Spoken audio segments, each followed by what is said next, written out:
Halo teman-teman, Salam budaya. kami dari bidang 1 Onwa Kesenian Tradisional UNS. Hari ini kita berada Di Keraton Kasenanan Surakarta. mau ngapain? Kita mau melakukan penelitian tentang sejarah kesenian yang ada di Keraton Kasenanan. Pasti teman-teman pada kepo kan? Yuk ikuti kita terus ya. Dadah.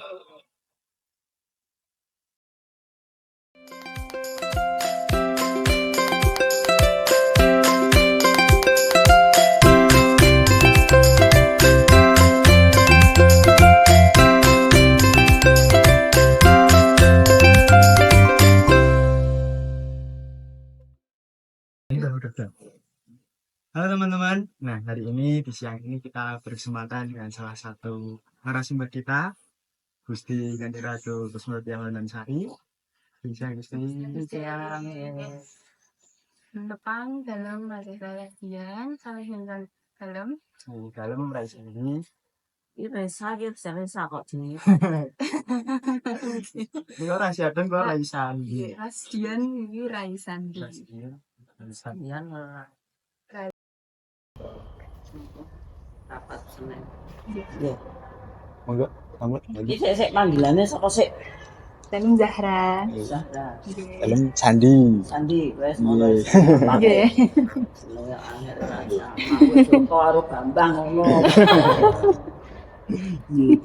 Kita dari bidang 1 Gusti. Bidang 1 niku tentang penelitian, pengembangan, kalian pelatihan. Pengembangan kali pelatihan. Nggih. Terus karawitan di UNS, karawitan dalangan itu niku nggih dari kita yang ikut mengembangkan dan ikut prihatin. Nah, mungkin kita langsung aja Gusti ya untuk pertanyaan tentang Keraton Kasenanan Surakarta di Ningrat. Ya, terus Mbak. Iya. Di Keraton Kasenanan itu dulunya itu kan Enggak ada Kasenanan ya. oh Keraton Surakarta. Nggih ngaten. Kalau di sini itu Keraton Surakarta di Ningrat. Cara administrasi gitu. Tentang sejarah begininya kan dulu itu dari itu yang datang dari Keraton Kartosuron itu bisa jadi sejarah di sini gitu. Yeah. Ya berawal kan dari adanya peristiwa kegepacinan di Kartosuron. Yeah. Nah, dari kondisi itu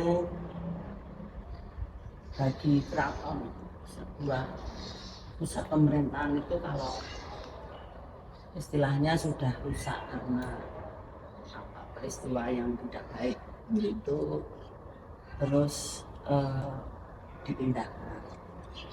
Jadi kalau untuk di Sawah ini, desa Sawah ini kan pindahnya yang keempat. Jadi keraton ini setelah peristiwa itu kan waktu itu Simon Pakubuwono kedua. Itu di Kartosuro raja kelima. Dan di Kartosuro itu Mataram. Keraton ini kan petanya kalau ke atas kan Keraton Mataram yang didirikan oleh Panembahan Senopati itu ya 16 itu. Nah terus peristiwa-peristiwa yang tidak baik bagi keraton akhirnya ibu kota itu dipindah-pindah sampai akhirnya diselamatkan di Sawah ini. Nah itu di Kartosuro itu kurang lebih 64 tahun dengan 5 raja nih. Terus pastinya untuk memindahkan sebuah ibu kota tidak serta-merta menunjuk karena walaupun sebagai seorang raja gitu. Nah ini beliau membuat tim abdi dalam yang apa, kita sebut itu adalah eh, juru lucunya gitu. Bahasa Indonesianya itu, nah itu pujangga-pujangganya untuk nitik siti itu apa, lebih mencari dan lebih kepada spiritual gitu, nitik itu. Nah itu ada eh, apa 3 tempat sebetulnya yang dilihat, itu Kadipolo yang pada waktu yang lalu itu eh, termasuk itu eh, Bidadari. Oh, Iya, Bidadari itu sampai ke belakang, sampai ke dulu itu ada rumah sakit Kadipolo, itu jadi satu kampung Kadipolo. Itu di sana di tadi dilihat secara spiritual itu hanya akan bertahan 20 tahun itu, terus eh, berjalan lagi tim itu ke arah timur. Nah pas di desa Solo itu sendiri tapi berupa rawa di sini itu antara Sungai Bengawan itu, yang mana di sini dilihat itu bisa bertahan 200 tahun gitu. Tapi karena berupa rawa masih mencari lagi ke arah timur dari Bengawan Solo. Nah dari situ di sana dilihat bahwa nanti orang Jawa itu kalau menopo dalam pandangan spiritual itu akan kembali kepada kepercayaan yang lalu itu. Nah terus lapor kan ke Sinuhun kedua, kejadian itu Sinuhun kedua memutuskan walaupun berupa rawa ya sudah desa Solo itu. Akhirnya mulai tahun 1742 itu desa Solo ini yang itu adalah wilayah kepunyaan atau yang ada yang menguasai itu namanya Ki Gede Solo gitu. Nah Ki Gede Solo ini pastinya dilobi sama ini. Jadi Ki Gede Solo itu seorang Demang pada waktu kerajaan Pajang. Dilobi terus cut dulu ya. Itu dibawa ke dalam sana, siapa mau sak tasnya gitu mbak, kucingnya itu loh. Dibawa yang tolong dibawa dengan masuk ke pintu itu, ditaruh di bawah kaca aja lah, nyenang di karo kucing. Oh nggih. Sak anune lho, Mbak. Niku sakle angel dicekel yen nyamet tenu dhek dolan soalé. Tekolku di. Ngam mlebu pintu gede niku salahke ning nggon ngisor mawon. Kaca nggih. Nggih, tak lanjut. Itu untuk diajak bicara kan gede itu, akhirnya diberi ganti rugi, bukan ganti rugi ya, ganti untung kan. Itu yang tercatat di dalam Babat Surakarta itu adalah 25.000 ringgit gitu. Nah tempatnya siapa Ki Gede Solo itu tepatnya di Stinggil. Sekarang ini posisinya di Stinggil. Dan untuk Ki Gede Solo juga tidak serta-merta walaupun seorang Demang itu suruh pergi enggak, tapi malah justru dijadikan sesepuh di sini. Kan kita menghormati setiap kita juga mengadakan lujengan itu ada penyebutan di Gede Solo itu. Dari situ di sini itu jadi Boyongan Kedaton itu di tahun 1745 itu tanggal 14 Suro itu pasnya Masehi tanggal 17 Februari itu Boyongan. Nah setelah nggak di sini 3 hari, Sinuwun Pakubono ketiga itu mendeklar bahwa Desa Solo kalih jadi Keraton Surakarta itu. Jadi nama keraton ini Keraton Surakarta Diningrat. Kalau Kasunanan itu kan sebutan rajanya itu sebutannya Susihunan, jadi Kasunanan jadinya begitu. Iya. Kan itu terus di keraton ini kan terkenal apa kesenian gitu juga kan ada Iya. dulunya terus ada penglihatan visual karawitan ada nah peran keraton Surakarta ini dalam melestarikan kesenian Jawa gitu bagaimana dengan perkembangan Nih, kalau kita melihat penjelasan tadi pertanyaannya kan ada tari, ada karawitan dan di sini itu kan apa pusat pemerintahan pada waktu itu gitu. Jadi semua pasti sumbernya dari sini gitu. Nah juga keraton ini kan tidak hanya di sini, punya wilayah. Nah wilayah itu kabupaten itu semua bupati itu dulu adalah pejabat dari keraton gitu. Jadi pastinya ya berkembangnya juga di kabupaten bawah Surakarta itu. Nah untuk tari itu kan kalau di keraton itu sebetulnya sebutannya hanya 2, itu Bedayan atau Seringki dan Wireng itu kalau untuk laki-laki. Nah itu kan diawali dari sumbernya dari tarian itu kan yang Panembahan Senopati itu ya budaya Ketawang itu kalau untuk putri.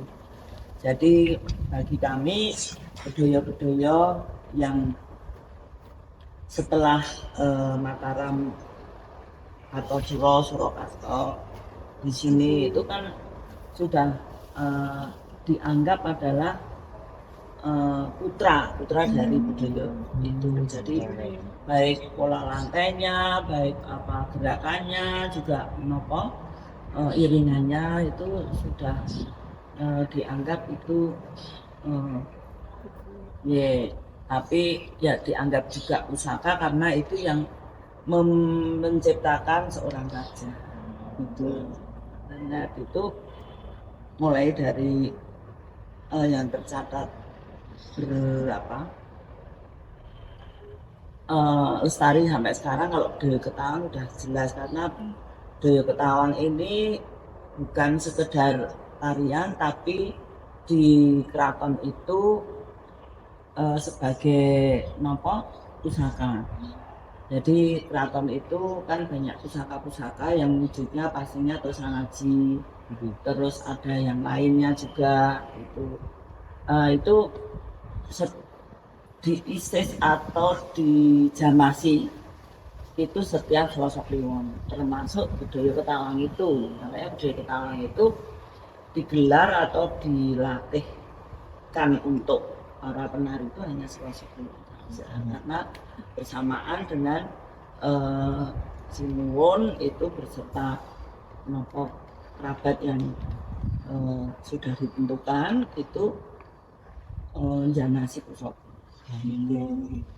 Jadi istilahnya misis pusaka juga ada bentuk wayang itu dan Kanjeng Kyai Ageng itu sosok Kliwon semua. Seperti wayang juga ada yang pusaka dan Kanjeng Kyai Kadung, ada Kanjeng Kyai Jimat, ada Kanjeng Kyai ada 4 itu yang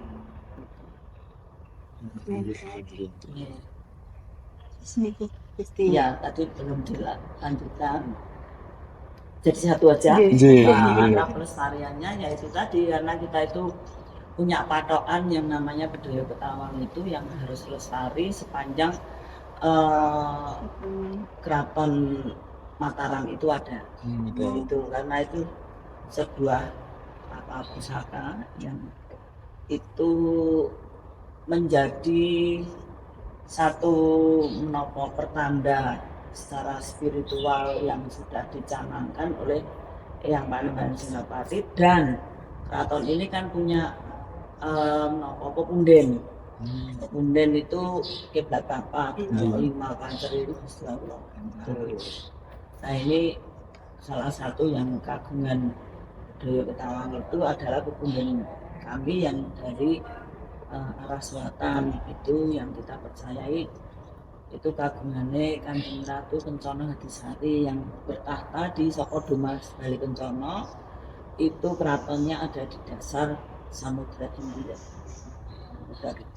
Segoro Kidul kalau orang ngomong Kanjeng Ratu Kidul. Nah, itu yang kami percayai. Makanya saya juga seperti penjenengan percaya lah itu. Nah, kalau percaya saya mau meneruskan, tapi kalau enggak percaya lebih baik enggak. Gitu loh. Karena kita mempercayai dan kita keraton ini mendudukkan beliau-beliau ini sebagai pepunden gitu, dan dipercayai dari yang Panembahan Senopati turun temurun itu, satu rune itu ya mempercayai itu. Dan di budaya Ketawang itu adalah induk dari tarian budaya atau serimpi yang ada di dalam keraton Surakarta ini. Sedangkan Wireng itu lebih gerak ini pendakaran yang di sini yang paling diutamakan adalah tari bedul. Terus untuk proses pembelajaran atau pelatihan itu kan biasanya ditampilkan oleh siswa dan guru bagus jadi budaya Ketawang itu. Ya kalau budaya Ketawang itu tadi karena itu kita dudukan sebagai pusaka, dan itu memang sudah ada ketentuannya untuk latihannya itu ya di Sasono Sewoko setiap Selasa Kliwon. Seperti kemarin walaupun puasa, yang mana keraton itu ada aturan kalau pas puasa tidak boleh membunyikan gamelan itu, tapi khusus budaya Ketawang karena itu pusaka tetap diisis itu, tetap dijumke atau dilatihkan di pelatihannya itulah. Kalau untuk budaya serimpi yang lain itu dulu sewaktu keratonnya masih posisi ya tahun 70-an ke sana itu masih ke atas, itu masih kuat dalam arti sebagai pengayom dan pengikat juga, gon ladang bisa untuk kehidupannya itu masih bisa menggaji lah gitu. Itu kan masih Rebu Setu kalau untuk budaya. Nah, untuk Wireng itu Kemis terutama. Kemis sebelum jam 3 itu masih boleh. Kalau malam Jumat kan enggak boleh. Kan gamelan juga. Nah, sebetulnya Senin Kemis, tapi yang untuk Senin itu biasanya karawitan. Untuk yang Kemis itu adalah pakai Wireng tadi, latihan Wireng. Ya, itu juga di kalau Wireng itu ada di Paningerat. Latihannya. Kalau budaya serimpi kan ada di pendopo. Itu. Nah, di tahun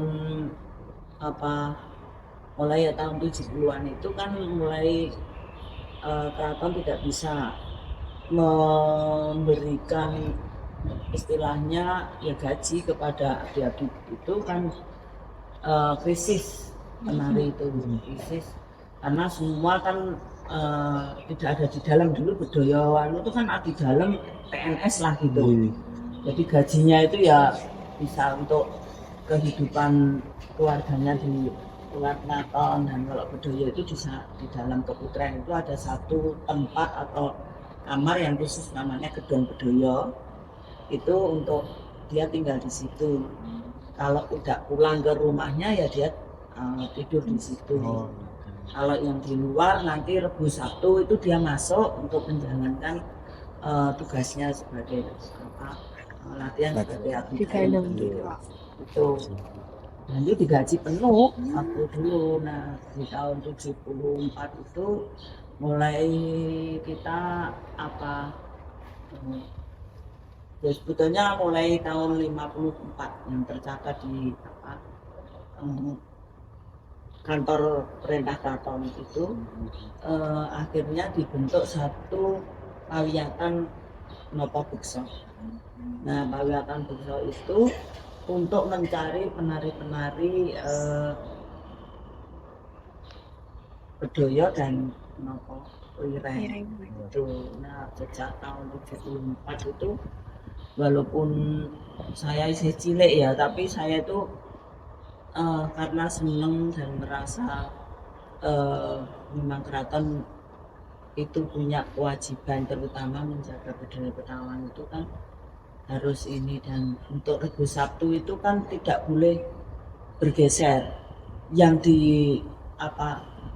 dipesankan ke saya dari Bapak Sinuwun Pakubono ke-12 itu bahwa latihan Bedoyo Serimpi itu tetap sebelum jam 3. Pada waktu kebijakan pemerintah untuk pendidikan itu jam 12 sudah selesai dulu, itu bisa jam setengah 1 dia dandan dulu, karena kalau pendopo kan harus dandan lengkap gitu. Itu masih bisa gitu. Tapi setelah harus ada ekstrakurikuler, ada ini macam-macam itu, akhirnya kan mereka pulang itu mesti di atas jam 4. 2, 3, karena malah jam Jam 4 4. gitu. Nah itu berarti sudah tidak bisa. Nah dari situ kami keraton itu terus membentuk pawiyatan itu untuk mencari itu setiap hari Minggu. Nah setiap hari Minggu itu latihannya ada di Selorok itu. Jadi saya juga pada waktu dulu kecilan saya itu mulai latihan tarian yang umum itu, yang golek, yang gundang gitu. Itu di sini. Nah pelatih saya itu dari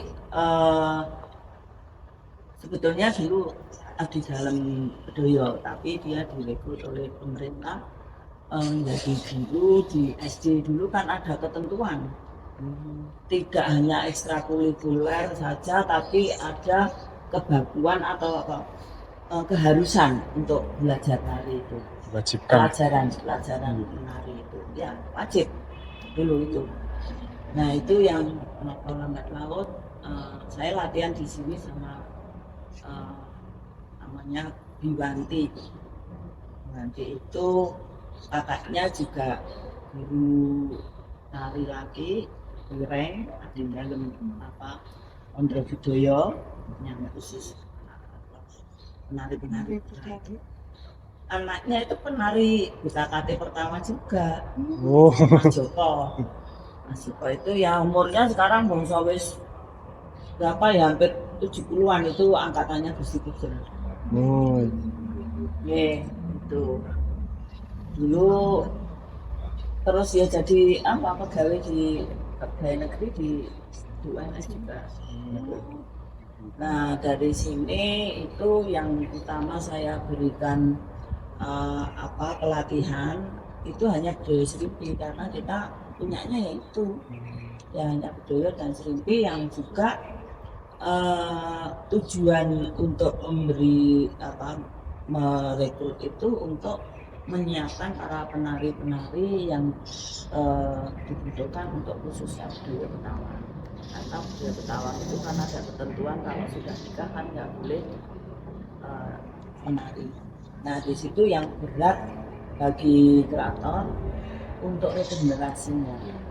Jadi makanya kadang-kadang ada yang menyampaikan latihan yang keraton ini latihan galak-galak gitu. Sebetulnya nggak galak. Saya itu sanggar ini itu tidak bayar. Bahkan kalau saya suruh nari malah saya bayar gitu. Tapi mereka dalam perkembangannya itu banyak yang tidak tidak tekun, tidak tekun. Dan kalau di sanggar yang lain itu kan tariannya ya tarian lepas yang istilahnya tarian yang bisa ditarikan di mana saja gitu, terutama untuk kepentingan ekonomi gitu. Nah kalau budaya sendiri kan nggak bisa gitu. Dan juga dasar-dasar gerakan cara menari itu akan beda. Kalau dia sudah mumpuni di luar pun itu belum tentu dia bisa nari budaya serimpi yang benar.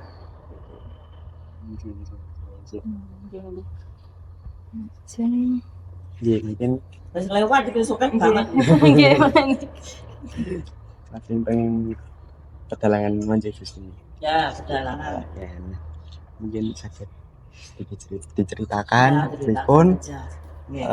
tradisi pedalangan di Keraton Surakarta Diningrat ini yang berkembang dari masa ke masa. Ya.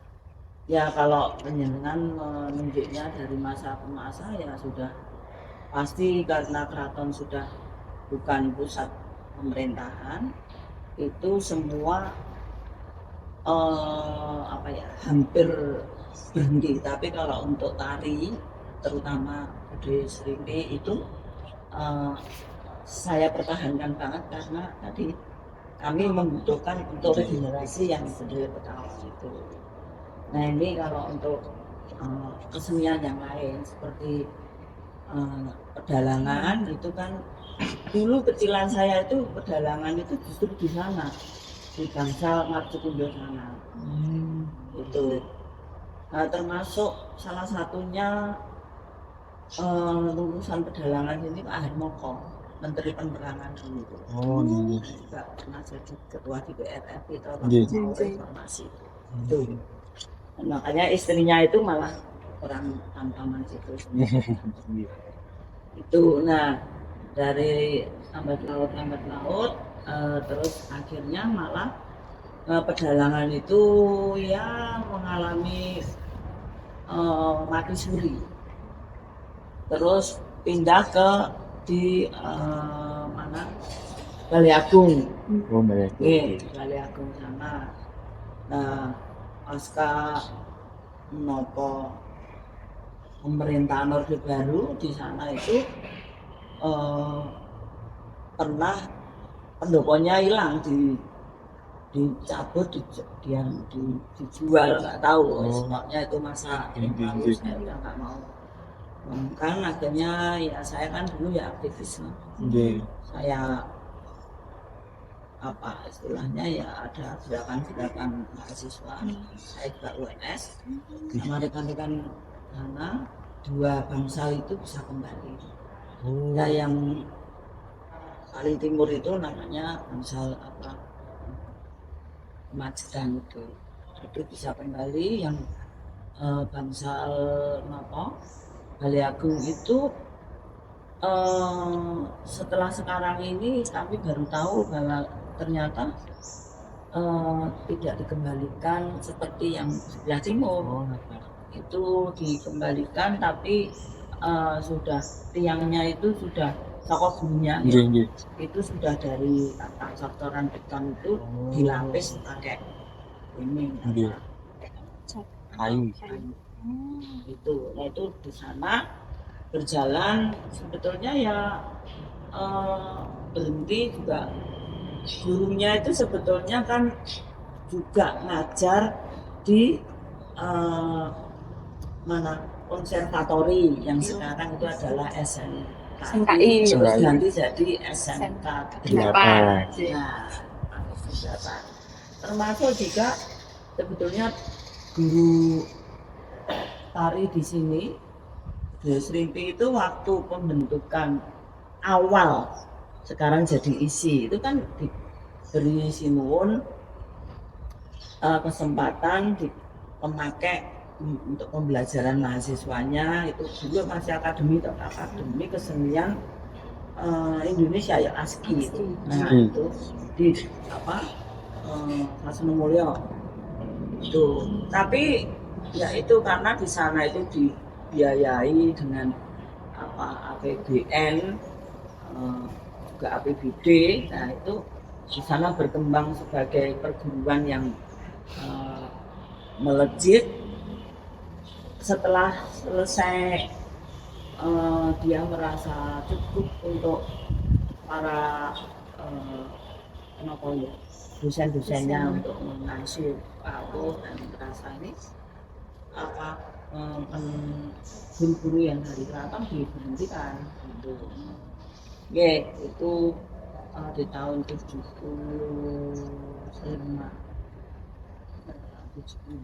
ya itu kan juga kami budaya Seringki itu sangat turun sekali anunya apa istilahnya budaya Seringki yang hidup atau yang bisa diakses pada waktu itu sangat terbatas sekali. Terus ibu saya itu merekrut dulu budaya zaman Pakubuwono ke-11. Nah, dia pakai nama suaminya itu Mbah Darso itu kalau kita panggil. Nah itu terus direkrut pada tahun 70-an itu waktu kami menghidupkan atau apa istilahnya menggali lagi budaya Sukoharjo. Itu Mbah Darso itu yang sama berpasangan dengan pengepraknya. Karena pengepraknya itu sejak Pakubuwono ke-10 terakhir, tapi terus ke-11 itu dia itu membuat satu catatan dari gerakan-gerakan itu.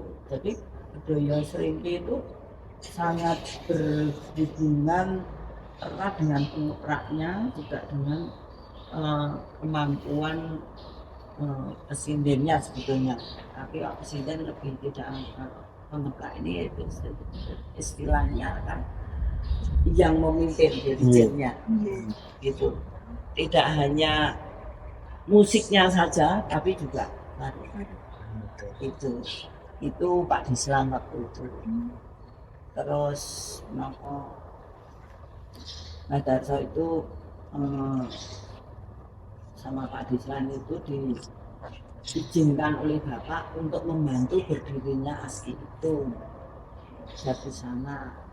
Ya, tapi setelah selesai merasa cukup kembalikan di sana diolah sendiri juga, karena juga gaya tari itu kan tergantung dari dasar seseorang penari itu seperti apa. Jadi berubah semua juga. Memang Pak Gendon itu menginginkan tidak seperti di keraton. Kalau di keraton itu lebih pada juga budaya Seringki itu ya semacam apa ya, laku spiritual seorang penari juga. Apa sih juga ini yang paling utama itu rasanya sih jadi rasa kalau juga nah dia kebutuhannya beda untuk tampilan apa, untuk disuguhkan, untuk ditonton sebagai tontonan. Nah itu bedanya itu ya harus kompak ya, baik itu sebelahane kaki ya sebelahane tangan, toleane apa sirah itu kepala itu sangat apa teoritis gitu loh. Nah kalau di sini lebih pada bagaimana seorang menari itu bisa menyatukan rasanya itu dengan iringan yang itu. Jadi pasti akan satu dengan yang lain itu akan beda, dan ini sangat menentukan gerak daripada penari itu dasar karya. Kalau di sini itu mulai saya suruh mulai dari awal gitu. Karena kalau nggak mulai dari awal, saya nggak bisa tahu kualitas bocah ini seperti apa. Jadi dulu itu setiap mau mulai nari harus tayungan dulu, rantoyo dulu, gitu. Nah itu yang kenapa. Walaupun sudah iso ya, kamu harus saya bisa lihat dari dasar tari itu benerin ya mending kurangin ya mending gitu. Nah itu di sini itu saya pegang itu sejak tahun ya 70-an 4 itu saya mulai aktif. Terus aktif banget ya setelah ibu saya tidak ada itu laku ageng itu terus tahun 79. Nah itu sebetulnya kawiatan ini kan sejak tahun 54 tadi saya sampaikan sudah ada, tapi mati. Terus dulu kesenian di sini itu ya Bung Karno datang ke sini, menteri-menteri datang ke sini itu masih apa ya istilahnya untuk penggadapan, terus untuk dulu serimpi yang terutama yang bukan mau jamu tamu-tamu negara itu masih apa dengan mbak Yu saya tuh. Mbak Yu saya tuh di atas saya, yang paling muda itu 7 tahun, yang paling tua itu 10 tahun. Di Galuh itu nama Gusti Sekar itu yang atau Gusti Baru. Nah, penari yang luar biasa itu Mbak Yu saya Gusti 59 itu Gusti Sembilan. Itu beliau itu dulu juga ikut pelatihan di Maski malah pelatihan sama dengan Nopo Madarso tadi. Madarso itu di keraton diberi nama Pamarti Hutoyo. Nah yang dari kecil di sini itu adalah ibunya Anggintang itu. Itu apa Pamarti Serimpi. Itu kan sampai umur berapa masih ikut budaya Betawi. Di tahun 87 dia itu baru apa dipensiunkan itu karena yang lainnya itu cilik-cilik putune kabeh ya ini nggak imbang sama bapak waktu itu di apa diperintahkan saya yang disuruh nari. Kebetulan anak-anak asuhan saya yang saya magangkan terus melengkapi 9 itu belum ada yang berani jadi nyatanya.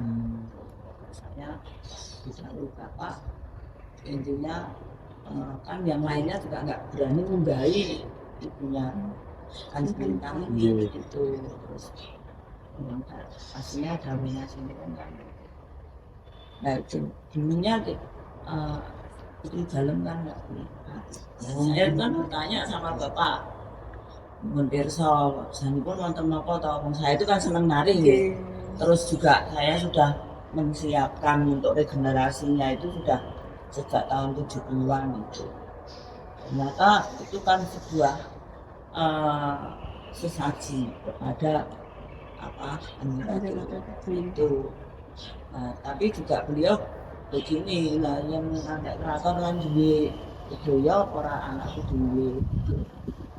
Saya juga lah apa saya takut gitu kalau ini untuk kepentingan keraton. Sehingga saya nanti ini 3 kali cukup terus setelah saya nikah tahun 87 nih. Terus rajin Gusti. Tentang gaya pedalangan Gusti. Nah, ya tadi sudah sampai pedalangan. Ya pedalangan pastinya sudah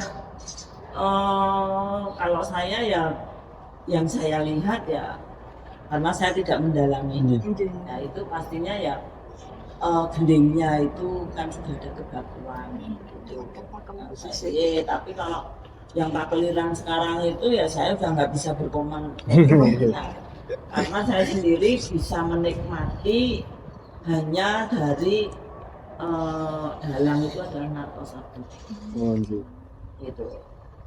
Jadi seperti kemarin ini awal puasa itu berturut-turut itu ada radio dari mana Wonogiri itu apa muter itu ya udah nggak tidur sampai apa sahur ini sampai sahur. Seneng karena saya juga dari sastra Jawa.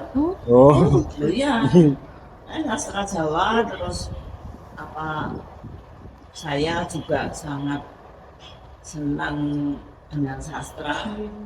Nah, Bedoyo Srimpi itu kan bisa dilihat dari cakepan kesindenannya. Jadi saya menekuni itu apa saja itu kalau apa adegan apa keputren itu kan juga mesti pakai bedayan. Dan saya juga melihat bahwa gendinginnya bedayan juga apa bagus gitu. Kadang ya, terus apa Srimpi Lobong itu kan saya hafal itu. Ya saya itu nggak bisa membaca not tapi karena kebiasaan saya nari terus saya jadi penanggung jawab itu jadi apal Tawang itu 1,5 jam apa sindenannya saya hafal nggak pakai teks saya. Jadi ya karena mungkin jiwanya sudah ada di situ ya jadi itu penari keraton gitu.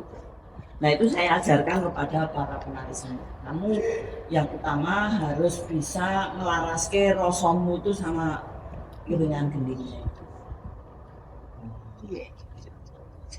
Nah untuk pedalangan tadi saya sampaikan artinya kalau di sini ya kebakuan atau istilahnya apa kalau pakem itu yang di apa.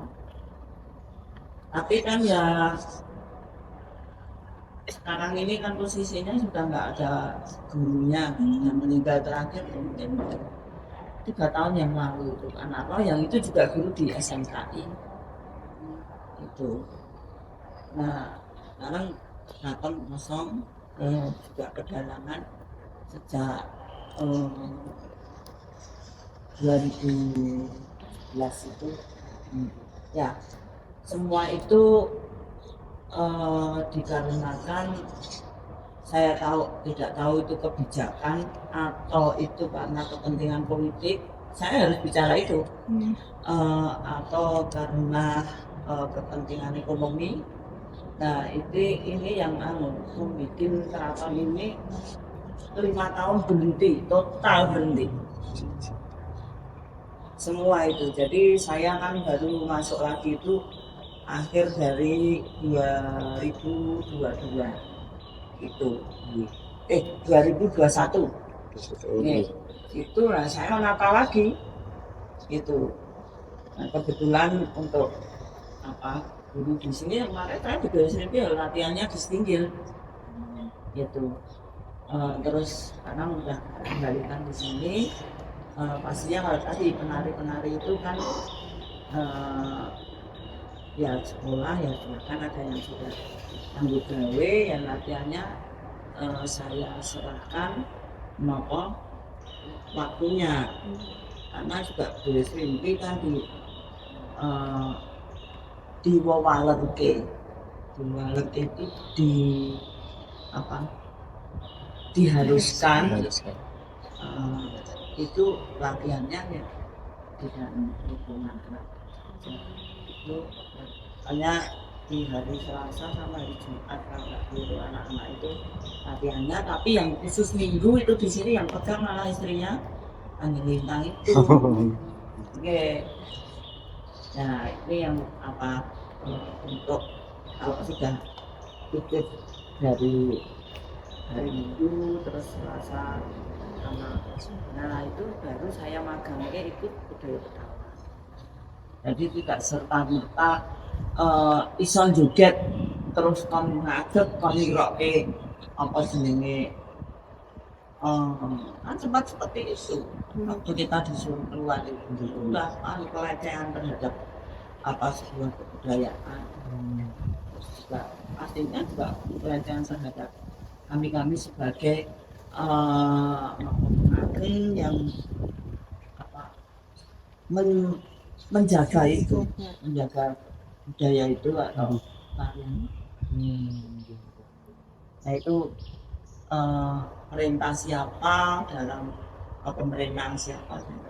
Akhirnya tahun 2017 itu ada yang menggerakkan dan ada perintah itu pasti orang yang paling apa disegani atau yang semua orang tunduk di situ. Karena untuk tindakan yang melanggar hukum, karena dalam putusan hukum itu tindakan yang dilakukan di tahun 2017 itu oleh aparat itu adalah pelanggaran hukum. Maka di putusan hukum di tanggal 8 Agustus 2024 kemarin itu ada perintah untuk mengembalikan martabat daripada pengagum itu. Ada perintah seperti itu. Nah, kalau perdalangan nanti diperdalam. Lintang. Karawitan juga begitu. Karawitan juga yogo itu saya yang yogo betul dari saya masih kecil. Ikut terus itu hanya tinggal 6 generasi. Karena tadi kita tidak bisa memberi gaji yang bisa untuk mencukupi kehidupan. Semua itu begitu. Sekarang itu kan begitu. Tidak ada manfaat untuk itu, ya udah pasti begitu. Langsung sih tanya sedikit gitu. Saya mungkin saat ini kan dalang-dalang muda terutama itu baru istilahnya kalau sekarang itu kepo-keponya dengan wayang Kanjeng Kadung.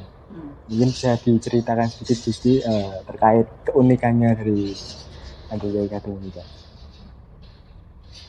Ya tadi yang saya sampaikan di sini itu kan ada 18 kotak. Nah yang Kanjeng Kyai Ageng itu ada 4, Kanjeng Kyai Kadung, Kanjeng Kyai Jimat, Kanjeng Kyai Dewa Katong. Terus ada satu lagi itu Kanjeng Kyai yang agak itu Kanjeng Kyai Kandang. Itu. Nah yang paling memang Kanjeng Kyai Kadung sama Kanjeng Kyai Jimat tadi, yang dimana ada satu anak wayang itu yang ditata sendiri oleh Sunan Pakubono keempat. Dan satu kotak itu lengkap sekali, bahkan satu tokoh itu ada yang 4, ada yang 6, itu yang jumlahnya itu di atas 500 satu kotak. Bukan menjadi Jimat itu yang paling banyak, hampir 600. Kanjeng Kadung yang 500. Nah itu juga tadi karena Kanjeng Kyai Ageng itu di ISIS-nya atau bersihkan itu ambil lokasi. Nah juga tadi karena kepentingan seorang penguasa tadi 5 tahun sama sekali nggak. Jadi waktu saya masuk, yang saya lakukan pertama untuk wayang itu setiap Kamis saya buka dulu dengan 18 nopo. Nah itu yang nopo alhamdulillah masih apa ya, ya kalau untuk Kiai Kadung dan Kiai apa Jimat itu relatif masih luar biasa Nggih. gitu. Walaupun saya tidak pernah pegang tapi dari saya mengikuti proses jamasang itu sangat beda bisa membedakan gitu loh. Kiai Jimat dan Kiai Kadung itu seperti ini, yang Kiai yang muda-muda itu memang untuk produknya, untuk ya beda sekali. Nggih. Istimewa ini. Istimewa. Mungkin ini sedikit lagi Gusti. Nah, bagaimana Keraton Surakarta Hadiningrat ini beradaptasi dengan perkembangan zaman tanpa kehilangan identitas budaya Jawa? Ya itu sejak tahun 93, ya sebelumnya itu mulai kan saya tahun 80-an itu mencari penguatan keraton itu dari mana gitu, dan saya lihat kan dari apa yang disiapkan oleh Sinuhun Pakubuwono ke-10 itu kelihatan beliau karena ya Sinuhun yang Wicaksono sangat bisa membaca perkembangan politik atau pengembangan kehidupan itu seperti apa. Beliau membentuk satu organisasi massa yang namanya Perkumpulan Kawula Kraton Surakarta. Itu tanggal diresmikan tanggal 29 November 1931. Nah, itu yang sekarang mulai berkembang pesat itu di kabupaten-kabupaten yang istilahnya dulu adalah Bawah Surakarta. Itu mulai waktu itu tahun 80-an itu saya ke Sukoharjo karena saya melihatnya dalam waktu saya sedang tak ingat kisah foto-foto lagi. Nah, saya cari tahu belajar itu ternyata saya juga diajak oleh yang itu juga diminta jadi desain kebudayaan di sastra Jawa Pak Yoso Dipuro itu. Saya diajak untuk sama memberikan saresehan kebudayaan ke masyarakat itu. Ternyata masih banyak sekali, dan dari situ banyak yang meminta bisa belajar bagaimana. Akhirnya dibentuklah Kaliatan Sanggar Kasinaon Pandiworo yang itu setiap hari Senin sama Kamis di sana. Berarti kita sudah menjalankan yang sekarang ini angkatan atau Lebaran yang ke-41 itu. Jadi udah hampir 4.000 yang lulus gitu. Tapi kalau untuk yang pernah belajar udah 5.000-an. Kan bisa sampai lulus itu kan memerlukan tahapan itu istilahnya pembelajaran. Itu dari situlah keraton menjadi punya kekuatan lagi untuk bisa mempertahankan itu, terutama juga itu justru yang ada stok keraton di kabupaten itu. Jawa Timur itu sudah hampir separuh lebih itu. Jawa Tengah itu sudah hampir semua ada. Paguyuban Kawula Kraton Surakarta yang disingkat Kokoso. Itu yang istilahnya sekarang ini bagi kami untuk satu anggalan yang bisa ikut dengan setia tunggu, dengan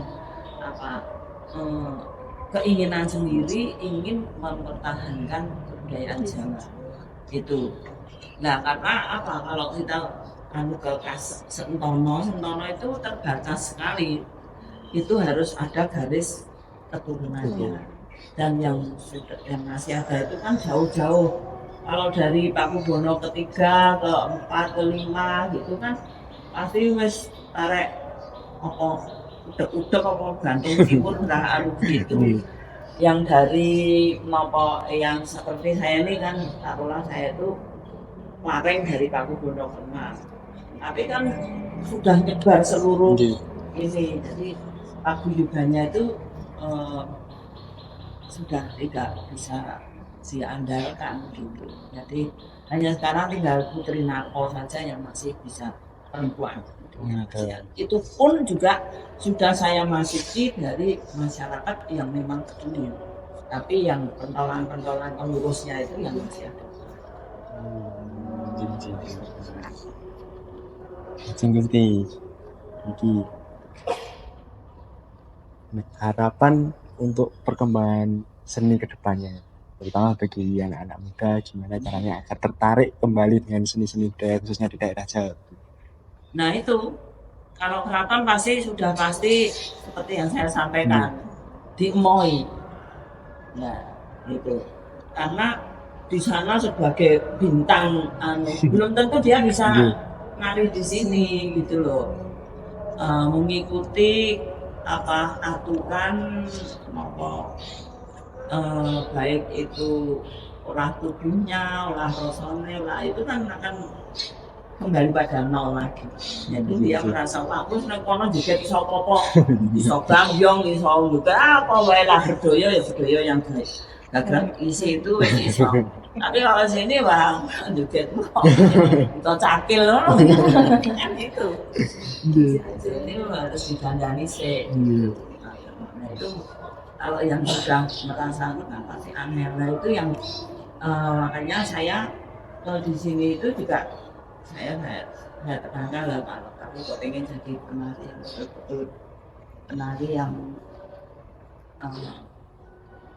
benar bisa bertanggung jawab atas apa itu atau jangan segetan Jawa itu, apalagi budaya Jawa ya kamu harus mampu gembleng di sini. Ini terakhir gitu. Pesan dan harapan untuk teman-teman yang ada di BKKT. Oke, saya sejak masuk ke UNS itu tahun 80-an kan saya itu kan memang ada sebetulnya satu yang menjadi syarat berdirinya Universitas 11 Maret yang awal itu ada di pagelaran keraton. Makanya pernah Pak Rektor sebelumnya Pak Jamal itu kan pernah mengadakan kirap dari pagelaran ke Kendiri. Itu karena peristiwanya seperti itu. Itu juga dari Bapak gitu. Dan tanah yang di sana itu juga tanahnya keraton. Gitu. Jadi dulu itu bapak saya itu sebagai penyantun dan tidak mestinya keraton tidak pernah akan hilang gitu. Dalam tataran kalau dengan penyantun bukan apalah itu di sana itu. Nah itu syaratnya itu harus ada sastra Jawa. Jadi waktu itu sastra Jawa itu waduh. Tapi terutama yang banyak belajar di Fakultas Sastra Jawa itu dari Jawa Timur, menurut saya itu banyak sekali dari Jawa Timur. Gitu. Nah itu terus waktu itu Pak Prakoso kan, rektor pertama kan yang saya, yang Haryo Mataram. Tapi ya kalau militer, walaupun Pak Prakoso juga militer, tapi kalau yang Haryo itu bisa kok gitu. Nah itu yang terus ada BKKT itu dibentuk BKKT itu. Jadi BKKT pertama itu saya itu setiap minggu itu 3 kali mari di gedung pusat itu karena di auditorium belum ada. Jadi kan universitas baru, gedung pusatnya juga baru, kan selalu ditinjau dari pusat. Mesti joget. Gitu. Lah jogetnya itu lucunya. Saya itu kan pakar taruhan atau pakar budaya sini. Tapi saya narinya di sana mesti perannya laki-laki. Tapi ngontrol. Terus gambar ulang. terus Harjuno mesti itu lucu ya. Lagi. Saya jarang sekali di sana itu nari niki. Nah pernah nari di Javanologi di Jawa Timur itu Bedoyo Kirana Rate itu kan sebagian alis saya sendiri juga yang harapan gitu. Kalau saya itu nggak pernah mau ngomong ciptaan karena mencipta itu mulai dari gendingnya, dari sindenannya, gerakannya mesti harus beda juga gitu. Walaupun saya hanya sebagai penyusun saja karena tarian itu gerakan itu sudah saya ada yang istilahnya orang yang itu harapannya Gustimu gitu itu ya ada budaya ya ada budaya apa ada budaya lagi apa lain itu. Nah itu ini saya pernah bikin budaya Sukawati juga waktu ada ulang tahun Sragen. Nah itu apa?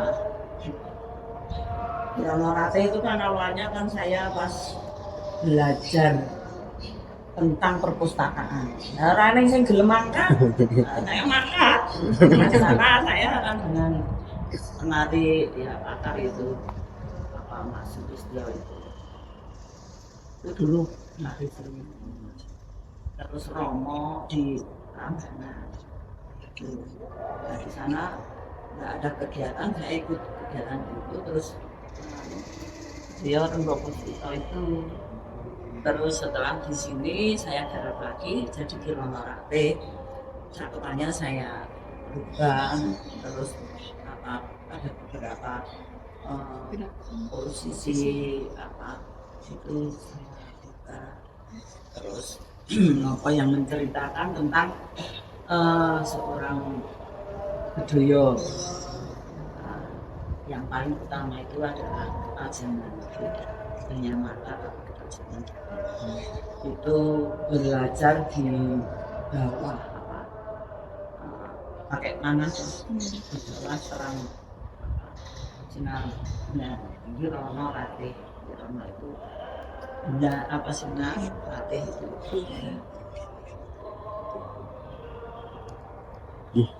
Seperti itu. Ya semoga harapan itu di pengarah tadi ya itu saya nari budaya itu Kirana Rate itu pertama dengan rekan-rekan saya itu di kabeh itu kabeh gitu ya penari-penari Mangkunegaran di sini dan dulu di sini tuh latihan BKKT sempat dibawa ke sini kan Lintang tapi sekarang enggak ya mungkin di sana sudah cukup mungkin pas ada di sana dipakai gitu. Nah itu sampai grup BKKT PY-nya ngendi-ngendi. Ya PY-nya ngendi-ngendi. Tapi ya ini kalau habis nari budaya saya menjelma jadi Romo. Bahkan dulu itu di tahun akhir dari tahun 80-an gitu. Karena saya lulus dari sana kan 86 gitu. Itu saya ada kuartir wilayah-wilayah gitu.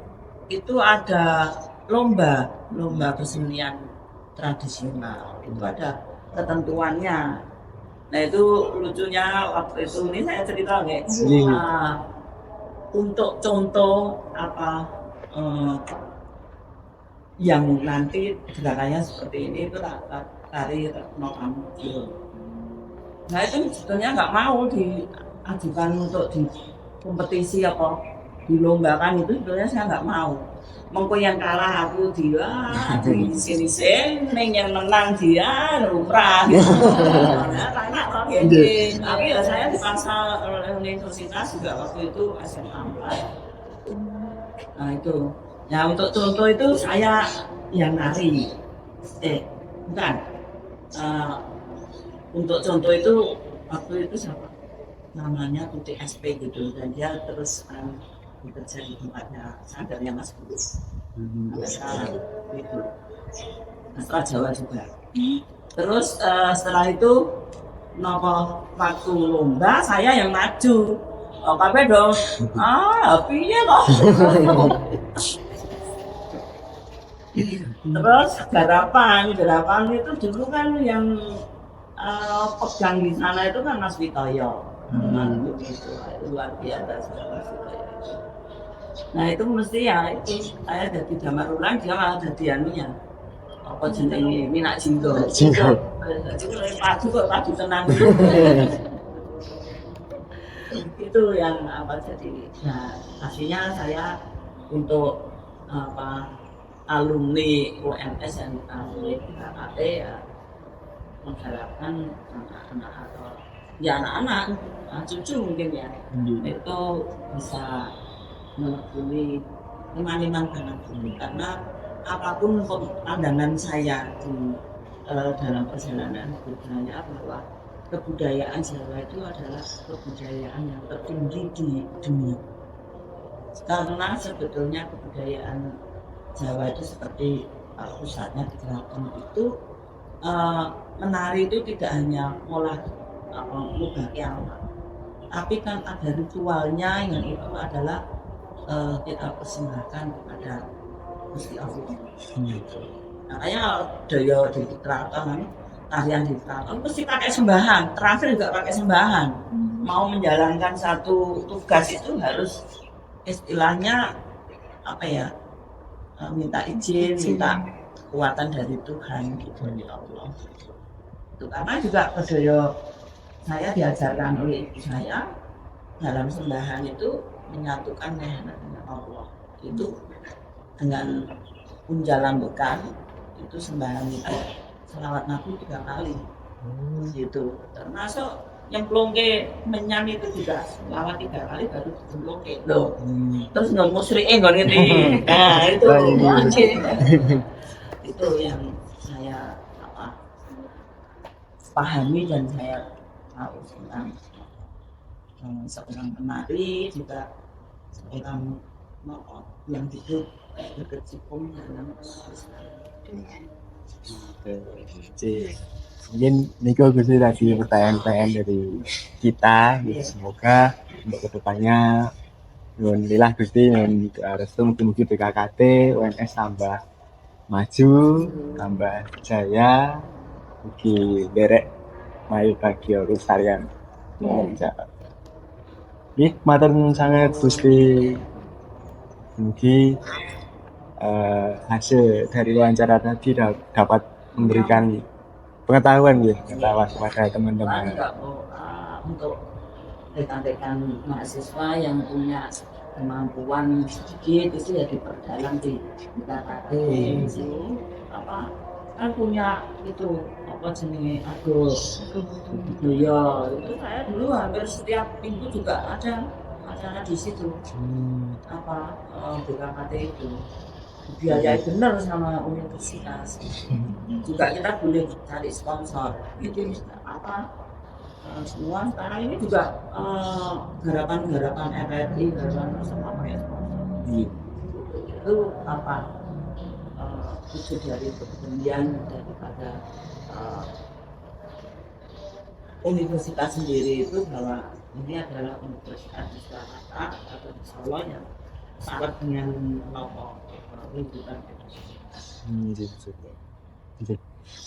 nuwun sanget Gusti. Oke teman-teman, mungkin tadi sedikit